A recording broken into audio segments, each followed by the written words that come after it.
Salut très chers frères et sœurs. Salut à tous les amis de la Côte d'Ivoire. On va, comme j'ai dit, on est toujours là pour faire passer le message.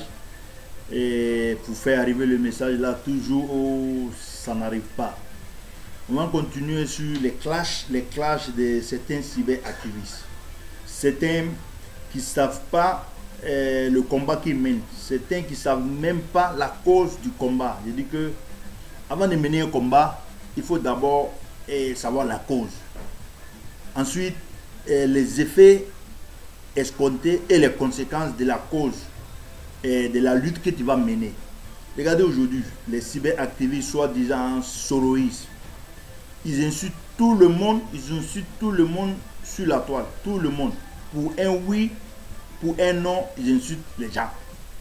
Regardez, quand on sait que leur mentor, soi-disant mentor, Soro Guillaume, avait promis l'apocalypse, avait prédit en tout cas des moments très difficiles pour la Côte d'Ivoire. C'est vrai, ils ont activé tellement de réseaux, ils ont manœuvré en tout cas pour faire échec à toute installation de démocratie, à toute évolution en Côte d'Ivoire. À la tenue de ces élections présidentielles du 31 octobre passé en Côte d'Ivoire, Soro Guillaume a déployé en tout cas beaucoup de moyens humains, moyens financiers et matériels. Je dis que on ne peut pas déployer autant de moyens pour faire du mal à son pays. Je dis que d'abord c'est déjà irresponsable et inconscient. C'est méchant et c'est égoïste. Parce que le Soro n'est pas président, donc il faut que tout brûle en Côte d'Ivoire. Et ils sont toujours dans cette logique-là, en sachant très bien que du chemin a été fait. Et les Ivoiriens ont passé un moment de doute. Les Ivoiriens recommencent à avoir confiance en la Côte d'Ivoire, à avoir confiance en l'avenir, à avoir de l'espoir. Et ces individus, ces oiseaux de mauvais aigus, continuent de verser du venin. Je crois qu'ils n'ont pas compris. Ils n'ont pas compris. Comme j'ai dit, quand on mène un combat, il faut savoir la cause du combat. Aujourd'hui, Soro, il est dans une logique de tout détruire. Comme lui, il n'est pas président, il faut qu'on détruise tout. Vous voyez bien, après les élections présidentielles validées et en tout cas félicitées par tout le monde entier, aujourd'hui, on se rappelle que le président de la République, M. Alassane Ouattara, avait reçu le président Henri Konan Bédié. Les soroïstes, soi-disant soroïstes, sont allés encore ont commencé à insulter le président Bédié parce qu'ils disent que pourquoi le président Bédié va discuter avec le président Alassane Ouattara. Je dis que ils ne savent pas la cause de leur combat. Ils ne savent pas ce qu'ils recherchent. Quand on recherche du bien-être pour la Côte d'Ivoire, un président déjà installé, c'est vrai, ils peuvent trouver tout le mot qu'ils veulent. Ils peuvent décrier, en tout cas, ils peuvent contester les résultats, ils peuvent contester la présidence de M. Ouattara. Mais une chose est de contester, autre chose est de regarder la réalité en face. Aujourd'hui, le président légitime et légal de la Côte d'Ivoire, c'est bien et belle M. Alassane Ouattara. Donc, pour l'évolution du pays, pour l'installation même d'un dialogue tant souhaité par toutes les filles et tous les filles de la Côte d'Ivoire, je crois qu'il devait être heureux, il devait applaudir ces gestes-là. Mais non, voilà qu'il blâme encore le président Henri Konan Bédié. Beaucoup d'actes ont été posés dans le sens de la réconciliation et eux, ils n'ont jamais accepté, ils n'ont jamais arrêté de poser des actes contre cette même réconciliation, contre l'évolution même de la Côte d'Ivoire. C'est vrai, un fait est déjà là, à estimer ou à croire qu'ils ont raison, à croire que le président Alassane Ouattara est président anticonstitutionnel comme ils le disent. Un fait est aujourd'hui qu'il est reconnu. Il est reconnu. Avançons. Ce qu'on ne peut pas faire aujourd'hui, c'est de mettre tout en cause et de recommencer tout et de casser tout. Je dis que ce n'est pas ressentir de l'amour pour son pays. Encore, Assou Adou a a eu une audience avec le Premier ministre Ahmed Bakareko et Assoadou a appelé ses militants à annoncer qu'ils iraient aux élections législatives.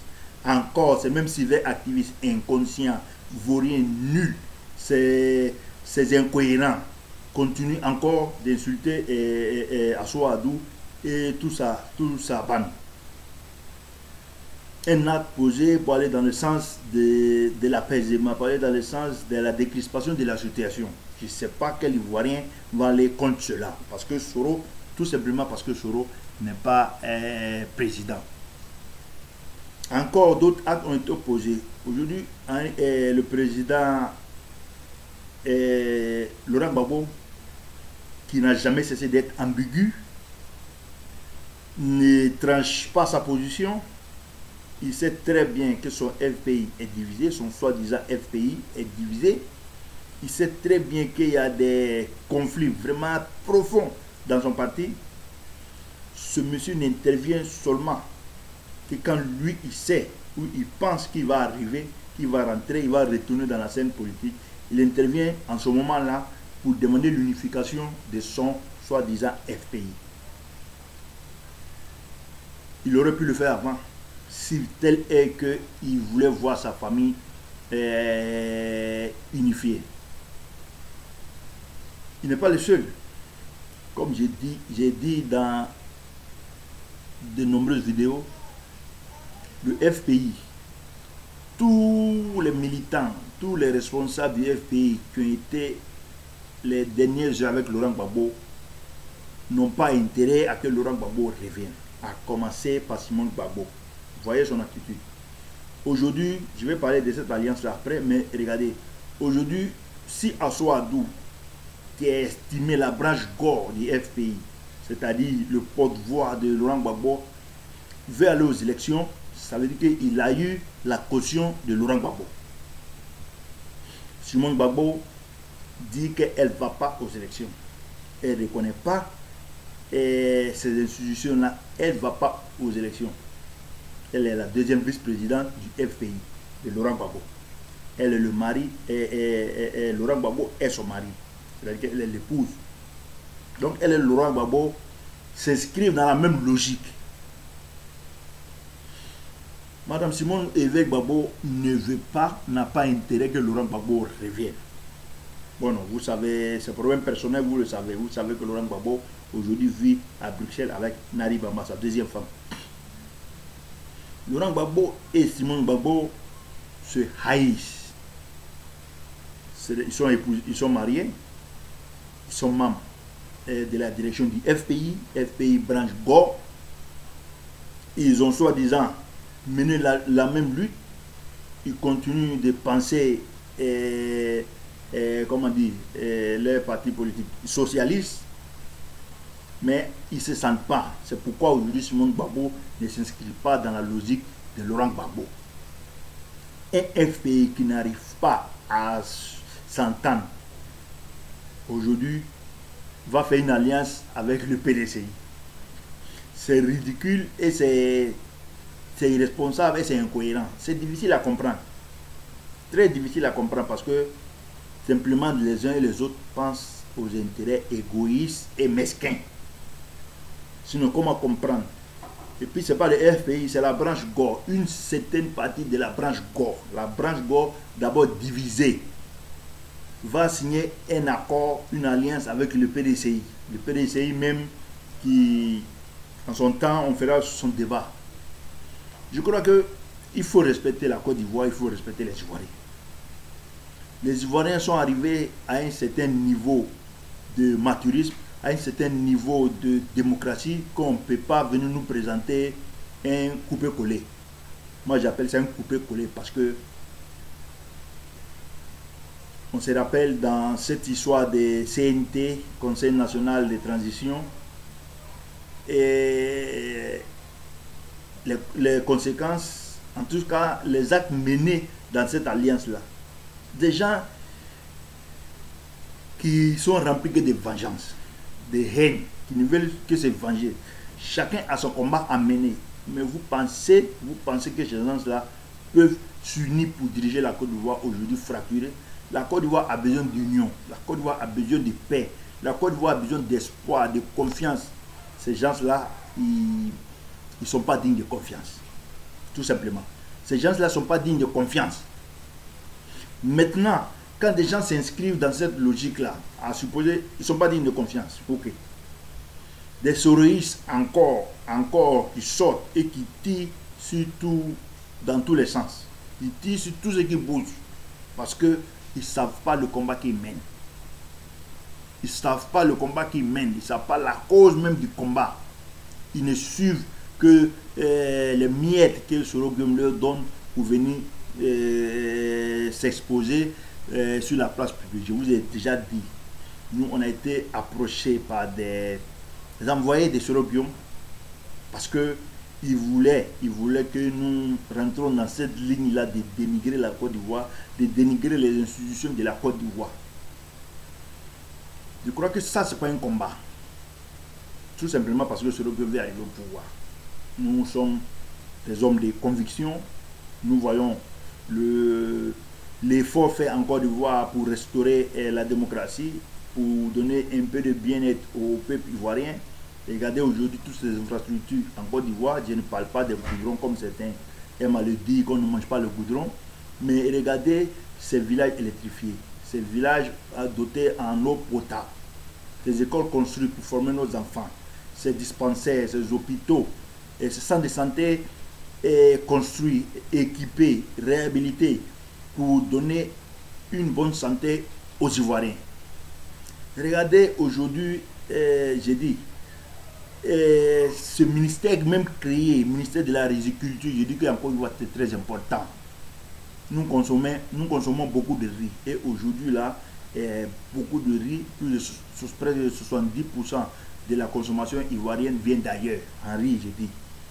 Aujourd'hui installer un ministère, encourager les jeunes à produire du riz pour ne plus dépendre de l'extérieur, parce que nous savons que le peuple ivoirien est grand consommateur de riz. Ça, c'est des politiques qu'il faut saluer, des politiques de justice, des politiques de paix, de cohésion sociale. Aujourd'hui, regardez, des distributions de kits à des handicapés, la construction de certains centres pour faire sortir nos enfants des rues. Tout cela, c'est des actes qui sont salutaires. Mais certains disent que non, comme ils ne sont pas là, tout ça là, c'est zéro, il faut brûler tout. Il dit qu'il faut savoir la cause du combat qu'on mène. Il faut savoir la cause du combat qu'on mène. Et je ne vais pas finir en parlant d'un certain monsieur, Afin Guessan. Le sacrifié, le maudit, parce que il avait en main une baguette, en tout cas pour faire changer le cours en Côte d'Ivoire. Même par le changement du cours en Côte d'Ivoire, lui-même, sa vie. Regardez aujourd'hui, Afin Guessan combattu dans son clan, parce que les FPI légal, le président c'est Afin Guessan. Mais son clan, le clan, c'est Simon Gbagbo, c'est cette branche Gore. Et Afin Guessan, voulant autant plaire à cette branche Gore, s'est mis dans des problèmes parce que cette coalition d'opposition qui ont boycotté les élections, Afin Guessan n'y était pas invité. C'est vrai, comme il le dit, il aime à le dire, il a cherché à initier cette association, cette coalition avec le président Bédié. Mais je dis que il faut savoir la lutte qu'on mène. Il faut savoir le combat, la cause de ce combat. Il allait se mettre au début la branche Gore en participant avec le président Bédié à une coalition, avait dit qu'il ne voulait pas de la présence d'Afin Guessan là-bas. Et vous vous rappelez que la première annonce a été faite sans Afin Guessan parce que ces gens-là, ils ne voulaient pas d'Afin Guessan. Afin Guessan lui-même, il a tenu à faire lui seul, avec son FPI, une conférence pour s'obliger ou pour obliger les gens à l'accepter parce que il a répété les mêmes thèmes que les gens avaient déjà dit sans lui. Donc, au fur et à mesure, comme c'est des gens haineux, qui ne savent pas le combat qu'ils mènent, ils se sont mis dans un coupé-collé. Donc ils ont coupé là, et ils ont collé, ils sont allés ensemble. Cela a abouti au meeting qu'on a suivi au Stade de Feu-Boigny, où ils ont tapé poteau, comme les gens j'aime à le dire, tapé poteau. Et durant ce meeting, après ce meeting, la Finguessa et Henri Konan Bédié se sont appropriés les bases de cette coalition. La Finguessa s'oblige ou s'impose comme le porte-parole de cette coalition-là. Voilà là où cette coalition n'est pas suivie par la branche Go, qui dès le départ ne voulait pas la Finguessa. Et jusqu'à la fin, ils n'ont jamais voulu la Finguessa. Voilà, la Finguessa a fait tous les tapages, celui qui faisait toutes les conférences, toutes les annonces, tout le tapage médiatique, jusqu'à la tenue de ces élections. Vous vous rappelez très bien que même à la veille, même au jour des élections, la Finguessa était encore en train d'appeler, d'annoncer que ces élections n'auraient pas lieu. Parce qu'il y a un monsieur, un bonhomme court quelque part là-bas, le gros, qui leur disait que, qui leur faisait croire que lui, il a une télécommande. Dès qu'il a pu, ces élections-là, c'est fini. C'était sans compter avec la maturité et la responsabilité des Ivoiriens, la détermination du peuple ivoirien, à sa tête le président Alassane Ouattara. Ces élections se sont tenues. Vous avez les résultats, tout est bien passé. C'est vrai, on a eu quelques écratignures, mais voilà, ça a été accepté et acceptable partout. Donc, à Finguessa continue son tapage jusqu'à ce que des mandats d'arrêt sont lancés. Et à Finguessa, vous voyez bien, il a été le seul à arrêter quand il était en fuite. Lâché par ses amis, par ses soi-disant compagnons. Aujourd'hui, vous n'entendez plus les Mamadou Koulibaly, vous n'entendez plus les Daniel Boni-Claverie. Et aujourd'hui, ces gens-là,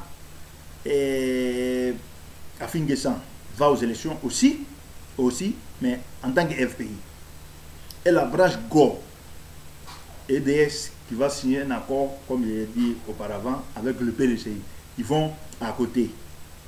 Mamadou Koulibaly, on n'entend plus parler de lui. Les Daniel Boni-Claverie, rien. Les Mabrito Akes, on n'entend plus parler. Les Marcel Amotano, rien du tout. Les Nyamien Ngoran, qui faisait beaucoup de tapage, il ne sait pas.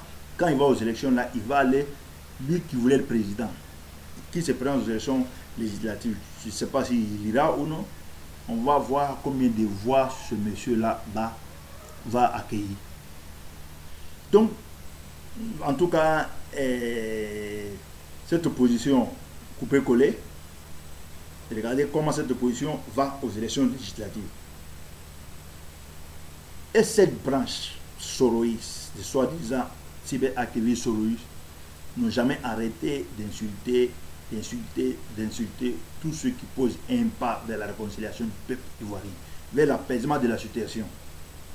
Et puis, vous savez, c'est triste de ne pas savoir d'abord la cause de ce combat, de ne pas être informé et de venir se baser sur des mensonges sur les réseaux sociaux. C'est pourquoi j'appelle le peuple ivoirien à être intelligent et responsable. C'est vrai, nous lançons nos messages sur les réseaux sociaux, mais sur les réseaux sociaux, tout n'est pas à prendre.